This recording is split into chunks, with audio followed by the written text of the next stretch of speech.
Hey, welcome back, guys. So today on this video, we are talking about your ActiveCampaign account, and more specifically, I'm going to quickly answer a question I keep getting a lot on my other video, and that is, how do you create an email capture form in ActiveCampaign? So let's go ahead and talk about this. First off, guys, real quick video, not too many steps involved, so be sure to stick around to the end of the video. But why would you want an email capture form anyways? Well, that's pretty easy. If you're running an online business, you know it's important to gather emails from your users. And by putting an email capture form throughout your website, you can gather various data points about your user. Whatever the case is, it's a pretty easy process. It's handled here in your ActiveCampaign account. Check my video description. I'll try to leave the written instructions there as well. But I've already logged into my ActiveCampaign account, and this is the home screen. Now here on the home screen, if you want to create an email capture form, you're going to click right here on the left, a button here called Website. Once you do that, you're going to see this other menu, and make sure you click on Forms. All right, once you do that, you're going to see all of the email capture forms you've set up in ActiveCampaign. However, to create a new email capture form, click on Create New Form here on the top right. Okay, first you want to go ahead and name this form. So for example, if you have a blog about Mexican food, maybe you're going to make a Mexican food recipe form. Okay, next you want to choose the style of the email capture form. So you can do modal, floating box, floating bar, or inline form. So this is where the capture form is going to show up on your website and how it's going to show up. So let's see here. I kind of like this one here, modal. The floating bar, I kind of like that one also. So let me go ahead and just use that one. Next, you want to go ahead and put in your website URL and then the form action right here. Subscribe to a list is the most common one right here, although you can go ahead and add a tag, add to deal, email results. Next, you want to go ahead and disclose which list they're going to be added to. So I'm going to choose this list. Okay, so I'm going to go ahead and create my form now. Okay, so I just put in my URL as YouTube. So that's why this is showing up right here. This is a YouTube website,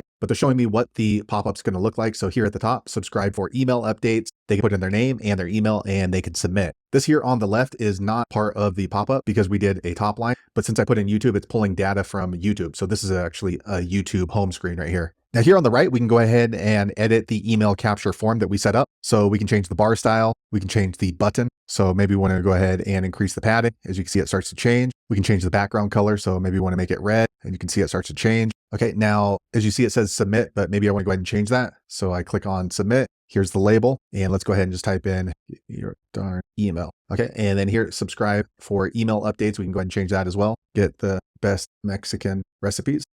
Okay, so that looks pretty good. So I'm going to click on integrate. All right, once I do that, I'm going to get the HTML embed code. So we can just copy this. Once it's copied, you can give this to your web developer and that way they can implement it onto your website. And let me click on save and exit. Okay, and it brings me back here to my email capture form. So that one's going to be added here. So if I create a new website, I can easily just come back in here and click on integrate. And then same thing, I can get the HTML embed code and then implement that onto all of my websites if I have multiple websites. So there you have it, guys. If you're wondering how to create an email capture form in ActiveCampaign, that's the easiest way I know how to do it. If you know an easier way, be sure to leave a comment below. Let the rest of us know how you did it. Hopefully you found that video useful. If so, click thumbs up or maybe consider subscribing to my channel and I hope to see you on the next video. Thanks again for watching.